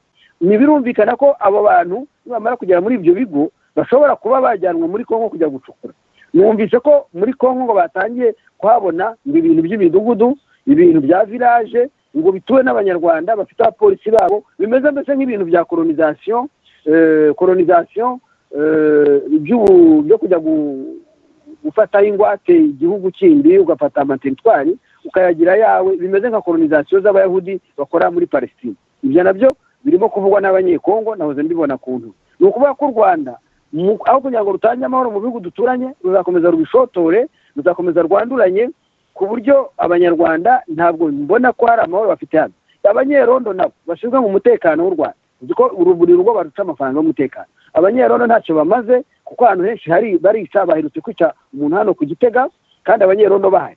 Baherutse gutera abantu amabuye hejuru y'inzu nabibonaga hano kuri interineti, kandi bagatera amabuye abanyerondo nabo bari muri iyo karitsiye. Umuntu akibaza niba aribo batera amabuye hejuru y'amazu. Ni ukuvuga ko abo banyerondo ni uburyo bwo kunyunyuza amafaranga mu baturage. Irondo ntacyo rimariye umutekano, naho abapolisi barunda bakaba ari benshi, ntacyo bamariye umutekano mu Rwanda. Ibyo bizakomeza byanduranye. Ibijyanye na ba rwiyemezamirimo bambura abantu, nabo nagira ngo nibutse ko ari abantu b'abakozi ba FPR. Navuga ko ari nk'abasutereta cyangwa se navuga ko ari abakarasi b'ubutegetsi bwa Kagame, kuko umuryango wa FPR ukora nk'amafi. Mafiya rero uko irushaho gusonza, uko abaturage barushaho gukamuka, bakabakamuramo imitsi, bakabakamuramo utwo bafite twose tugashira, nuko ko FPR izarushaho gukaza ivisi, izongera ikaza umurego mu kunyunyuza imitsi abaturage. Nuko ko abanyarwanda bazagira ingorane. Aba barwiyemezamirimo igituma bambura abantu ntibakurikiranwe, nuko baba bakorera FPR kandi irambura. Murabona abubatse convention center barambuwe, murabona abaturage bose bajya kwishyuza hirya no hino kuri za district. Ni ukuvuga rero kuko bizagenda kose, kwambura abaturage, kubakamuramo umuco, kubambura ibyabo, kujya gukubita abaturage kubera ko bagurisha imyaka yabo cyangwa basaruye bakarya, ibyo biziyongera ku buryo ihohoterwa ry'ikiremwa muntu mu mwaka wa 2018 rizarushaho gukomera, rizarushaho kumara abantu. Ni ukuvuga ko abanyarwanda nta mizero n'amake bafite ku mwaka utaha ingo izagabanuka. Numva nabandekera. Mbese abanyarwanda bakenyere bakomeze bagiye gukubitika. Neza cyane. Maze rero Ismael no usigaye ndagusabye rwose wakubahiriza iriya minota 2. Urakoze Gaspard.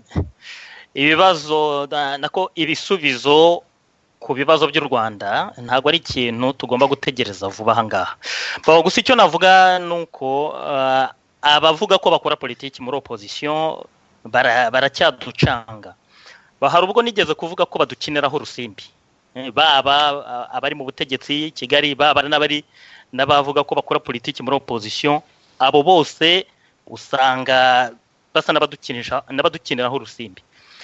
Usanga mbese uburyo politiki ifatwa mu Rwanda ni amacenga yo gufata ubutegetsi, ubundi gafatwa nk'amacenga yo gukeza ubutegetsi, umuntu yishakira amaramuko. Dufata urugero buri abantu nk'abariya ba Evode, Bamporiki, John Rukumbura, uriya bari ntabwo ya politiki. Ibyo bintu abantu bagomba kubyumva. Politiki ni ikindi, ntabwo ari amacenga. Twabyita wenda za strategy, ariko bwabyo ntabwo ari politiki. Amaco y'inda y'aba politiki gute? Kwica abantu byaba politiki gute? Politiki bigomba kubonerwa iyindi nshoza. Ngira ngo Jean Marie hari aho yabivuze na muzehe ndereye ko abantu bagomba kuzicara bagatekereza bundi bushya gikwiye gukorwa. Ngiye mu minsi ishize nabivuzeho ngaruka ku mateka ashushanya politiki nyarwanda. Usanga ari politiki y'urwango, ihorera cyangwa kwigaranzura, ikinyoma na za gatebe gatoki indungu z'urudashira. Ni nabwo nibazaga ikibazo cy'ukuntu abantu bahinduka aba leader mu gihugu. Mu minsi ishize narakaje abantu ku mpande zombi, mbaza nti kuki bigora abantu kumva ko FPR na FDLR bikoze mu ibumba rimwe, la même matière. Vuga nti utabibona wakemura ikibazo cy'u Rwanda. Ninde ushobora kuduha garanti ko Kagame na FPR bavuyeho twaba dukize ibi bibazo cyangwa se twaba tubonye état de droit? Hari uwankuriye inzira ku murima ati état de droit ni inzozi, isi yose iyobowe n'abanyengufu. Ubwo ndimo citation ndimo gusubira mu magambo ye ngo isi yose iyobowe n'abanyengufu batikamiye abanyantege, ngo no mu Rwanda nuko bigomba kumera. None se ubwo uwo munyapolitiki mwebwe yabahikiye kize? Ikibazo rero nyamukuru numva dufite uyu munsi ni cya tenure de leader. No kuvuga ngo nta bayobozi abantu bakoresha imitekerereze mu kuyobora dufite. Usanga abantu bahinduka abayobozi cyangwa leader mu buryo buteye impungenge. None umuntu akavuga ati ni iki noneho dushobora gutekereza ku bihe bizaza?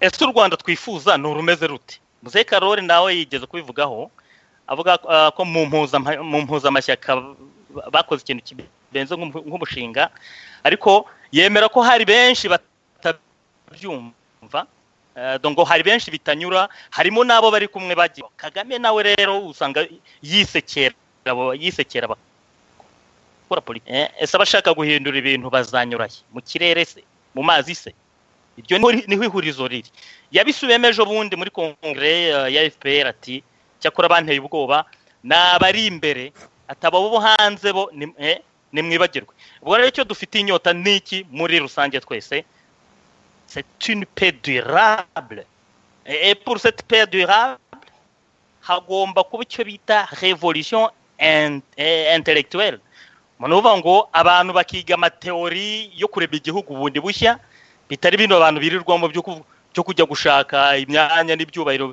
cyangwa indonke zitazagera kubuzu je nashimishijwe naho ambassadeur Jean Marie ndetse na Muzendere yaheba bivuzeho bavuga ati hakenewe amasesengura abantu bose bahuriyeho mu nzego zose harimo n'itangazamakuru Jean Marie yagira ngo yabyise ikintu cy'urwunge abantu bakagira imyumvire imwe ku kibazo nyamukuru u Rwanda rufite ubwo rero nongeye kubashimira Gaspard namwe mwese twari turi kumwe ubwo nimwongera kuntumira nzagaruka murakoze reka mbashimire ndashimira Karoli Ndereye ndashimira ambassadeur Jean Marie Vianney Ndagijimana ndashimira nawe Matata ndagushimiye Primitive Mukarwego nawe Ismael ndagushimiye rwose kuba mwabonetse kugira ngo dusesengure 2017 turangije nuko turangije Matata avuga ati bizawirudubi mu mwaka wa 2018 twizere ko atari ko bizagenda murakoze rero muramuke nagira ngo mbwira bumvaga radio inkingi ko bari kumwe na Musabyimana Gaspard hano muri studio za radio ziri Buruseli mu Birigi muramuke rero murakoze urakoze cyane murakoze